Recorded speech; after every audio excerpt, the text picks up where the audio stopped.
So let's talk about the A7S Mark III, which some say is an amazing camera, but I will not buy it yet. Yeah, so everybody asked me if I will switch to the A7S Mark III, and the quick answer will be yes, of course. But then actually it's more complex. I mean, right now I'm using this beast. This is the A7R Mark III, and I'm quite happy with it. By the way, I just added this Nitsi top handle and it is amazing, even though I just put out a rig video. But yeah, I'm quite happy with this setup, and the reason is most of the time I'm shooting video and stills at the same time, sometimes as quickly as shooting video in photo mode, stopping the video recording and taking stills for product sessions and stuff like that. I have to be quick, at least for my workflow and the artist and stuff like that.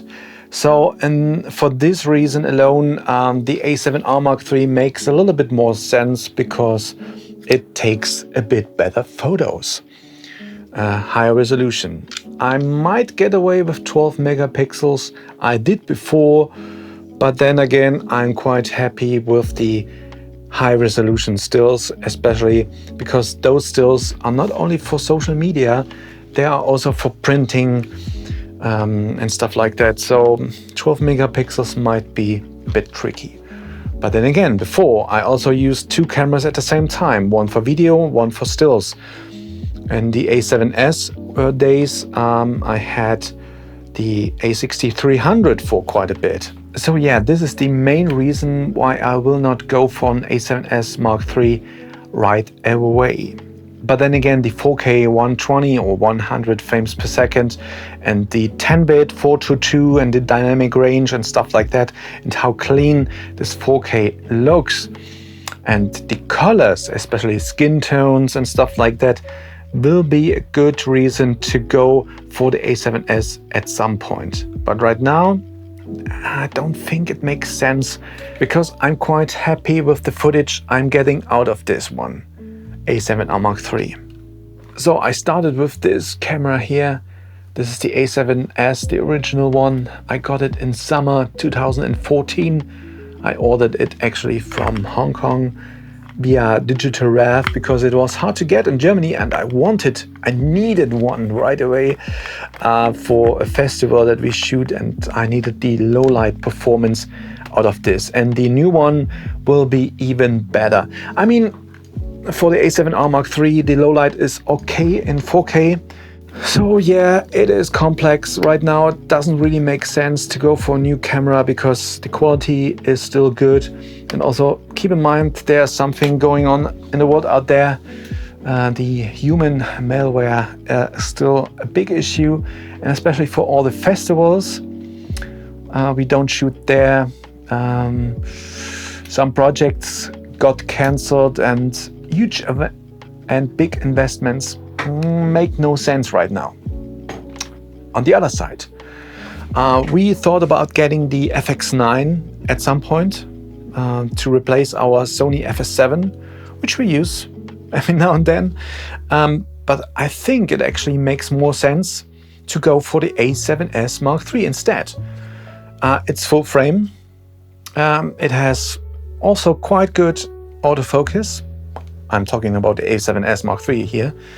But then again, it shoots 4K, 100 frames per second, and even 200 or 240 in 1080.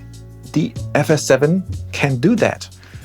Now, keep in mind, yes, the FX9 is a better ergonomic package, I think. We recently shot on the weekend with the FS7, and it kind of reminded me why such a camera makes sense. But then again, we have all the bits and pieces. We have the audio unit. I just got this nice top handle that is really solid and wooden grip, and all the rig. I have a video here about the whole rig and why I use it. So yeah, I'm not quite sure about it. So For now, yes, A7S Mark III is amazing, but it doesn't really make sense to go for it now. The new menu is nice, the button layout is nice, simple things. The touch screen, the flip out screen, I'm not quite sure. And I'm also not quite sure about the big HDMI out.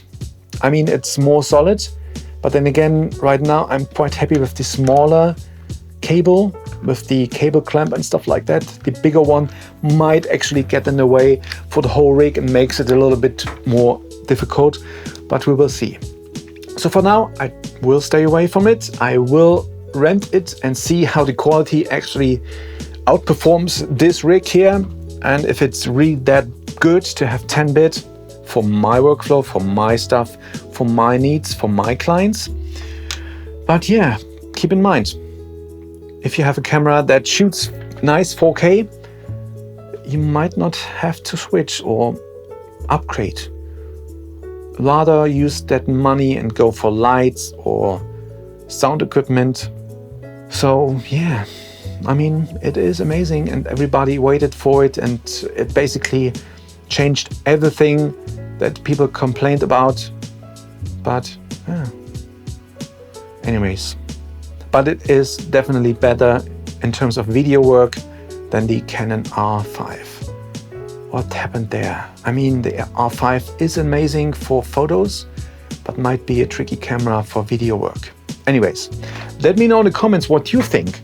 Why should I go for the A7S Mark III, or why don't you go for the A7S Mark III?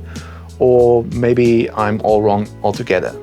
Anyways, thanks for watching. This was a quick talk head video I wanted to make just to get my thoughts out and answer all the people that ask me if I go for the A7S Mark III. And yeah, anyways, thanks. See you in the next one. More about Final Cut 10, I guess. Goodbye.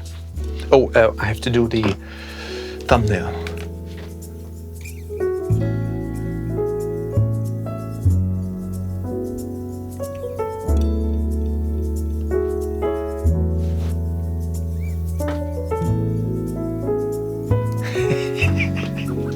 Oh boy, goodbye.